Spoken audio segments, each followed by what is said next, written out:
Well, for more on these so-called stingrays and what they're capable of, RT web producer Andrew Blake joins us now. Andrew, nice to see you. Oh, my pleasure. So it seems like this has major implications for our cell phone privacy. We all use cell phones, so I mean, like, why don't people know more about it?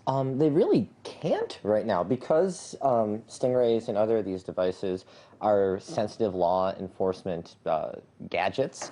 They really, law enforcement doesn't have to tell you everything about them. They don't have to tell you why they're using them. They don't have to tell you exactly what they're doing with them. And a lot of information about the actual specific technology itself isn't being released because the companies behind them, they don't want to go letting their trade secrets out for everyone else to go ahead and steal. So there really is just a very primitive amount of information that we actually know about them. But from what Christine just said, what we do know is enough to really scare people. And it's not just your classic fear-mongering. It really does mean that the cops can drive around the city and aim this device wherever they want and track you down, or maybe not necessarily track someone down, but figure out who is in any geographical region for a span of several miles even. I think it goes up to like 7 kilometers some of them can reach.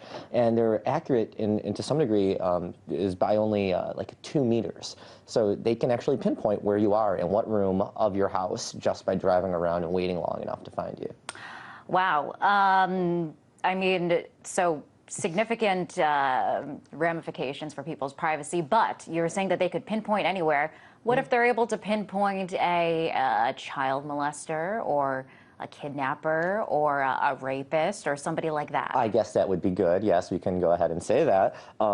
But the thing about these technologies is that they get everyone. Everyone gets lumped into here. So one way that you can use one of these stingrays is you go ahead and you send off its magical beams, and it tries to figure out who's in the region. And it can, if you're looking for one specific person, let's say the Mr. Child Molester, sure, you might be able to find out, yes, they're in this area, they're this far away, their cell phone is this strong, they last turned it on at this point, they're making calls, whatever. But you can also find out all of that information about everyone in that region. So potentially thousands upon thousands of users are having their locations. And there's nothing stopping police from finding this information out about anybody. It's not limited to just suspects. They're governed by their own internal policies. So each law enforcement agency can say, okay, this is how we're going to deal with it. But in the case of the FBI, what they say when they use them for federal cases is, all right, so we're going to collect all this other information that we don't necessarily need, but we'll delete it afterwards. So don't worry.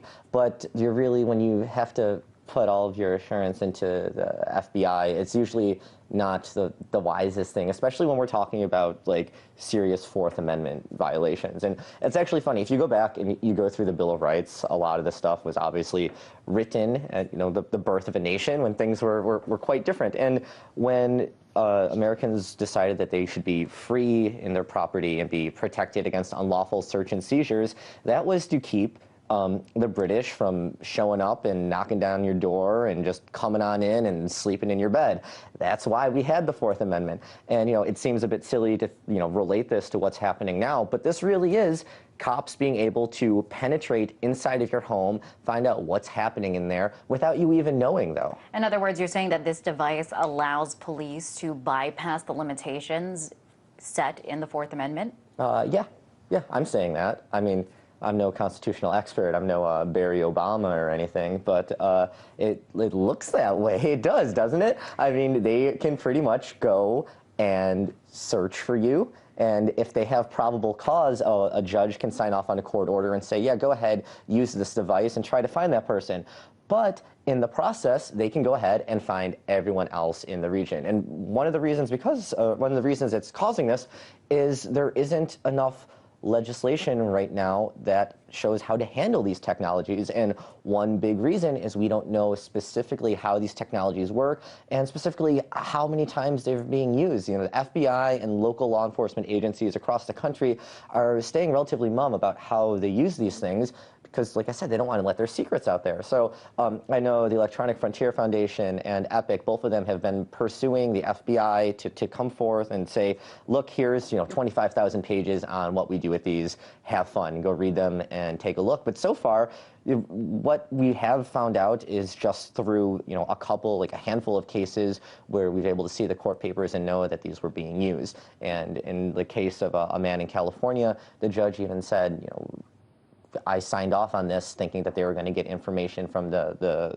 phone provider, the phone carrier, and instead the cops just took matters into their own hands. The judge said, go ahead, you will find out that information from the phone carrier, and they went, okay, we got a way to do this, and in the process managed to collect intelligence about everyone in that region. And sure, they say that they've deleted it, but there's really no way of knowing for sure, especially when we have such massive data retention across the board for Americans everywhere. I mean, in an age where the NSA is having to go to court to fight for the right to continue to eavesdrop on Americans without warrants, it should really be concerned. All right. So we know that the risks of this new technology. Surely the government is using it for some reason. Can you talk about the justification of implementing these kinds of devices? One reason this was really brought up in the mainstream media earlier this week was the Wall Street Journal actually did a story about a guy that they were trying to bust in California for cheating on his taxes. They believe that he made a few $1 million off of filing bogus tax returns. So they found out what device he was using to connect his computer to a cell network, and they drove around and they tried to find his location using one of these. That's how they got him, and now he's in jail in federal custody for cheating on his taxes.